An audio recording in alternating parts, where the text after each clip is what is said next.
Shabbat Shalom. Welcome to 5 Minutes of Torah with the BI Rabbi. I'm Rabbi Adam Stein. You know, one thing that's fascinated me in recent years has been the advances that we've made technologically, I'd say, in mapping. And what do I mean by mapping? I don't mean mapping the human genome, although that's really impressive, but mapping just the practical uses when we need to get from point A to point B.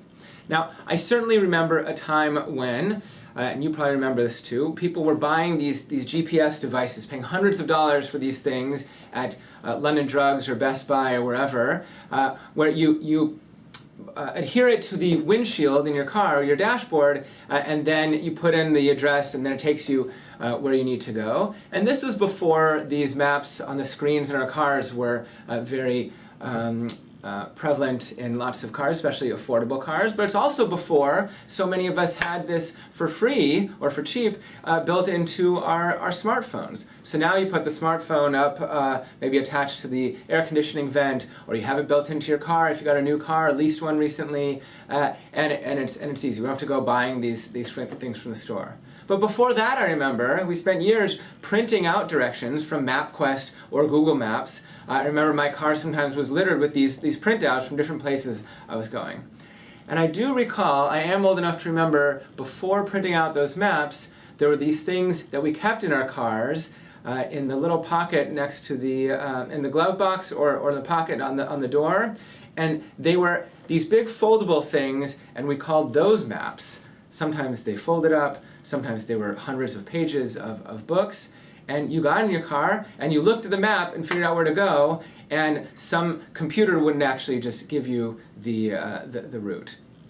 So this is a big change in how we go where we need to go. Now we have some computer often telling us how to do it. But whether it's the computer or we're just looking down at a map, we often have a decision about which route to take. Because these little devices, they're going to say you can take route A, B, or C. We look down at the map, we can see that we could go down Granville or go down Oak, depending on what we think the traffic might be.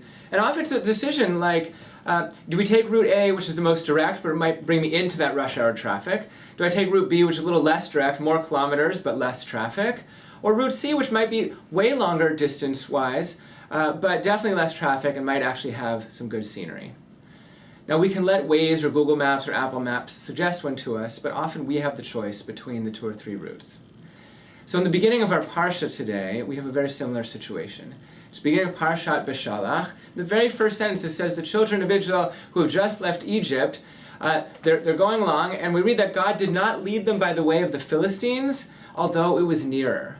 So we could have gone the direct route from Egypt to Canaan, or Canaan in Hebrew, and we didn't, because God decided for some reason not to take us that way. So I'm wondering, did God consult Waze?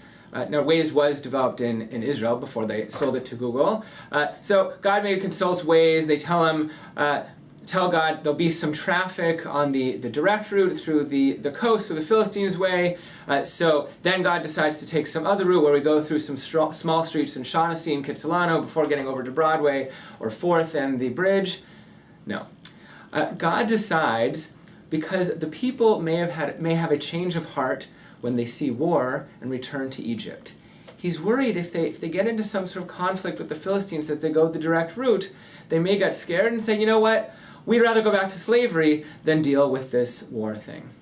So what I wanted to suggest to you as I wrap up, and in these short videos, we often don't have time to bring in all the different commentaries, but what we have at our disposal in Shul, which is really wonderful, is this commentary, Etz Chaim Chumash. Whenever we're in Shul, whether you're a guest or someone who comes once in a while, you're a regular, we're always saying now we're getting out the bigger of the 2 red or maroon books, the Etz Chaim Chumash for the Torah service. And this came out maybe 15, 16 years ago from our movement. And one of the things that it does is below the Hebrew and the English of the text, it has some commentary called the Parshat commentary, just explaining about words or phrases and the sort of simple meaning of the text.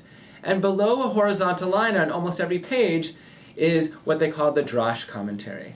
And this is edited by a committee of conservative rabbis, 9 or 10 of them. The chair was Rabbi Harold Kushner, famous for the book Why Bad Things Happen to Good People, and some other great works. And they bring in all sorts of midrashim, explanations of the rabbis throughout the centuries to tell us what these things might mean. So I want to suggest to you, there's a great section on that page at the beginning of Parshat Beshalach. If you're in shul sometime soon, like this week, page 399 at the very beginning of this parsha.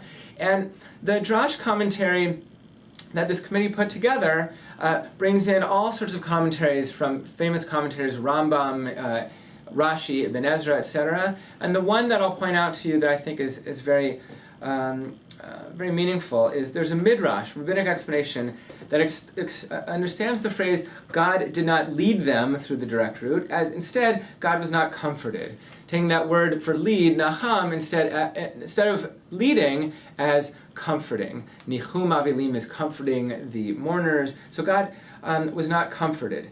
Meaning God was rejoicing over the Israelites who were redeemed from Egypt, but he was not comforted for those who died without seeing the deliverance.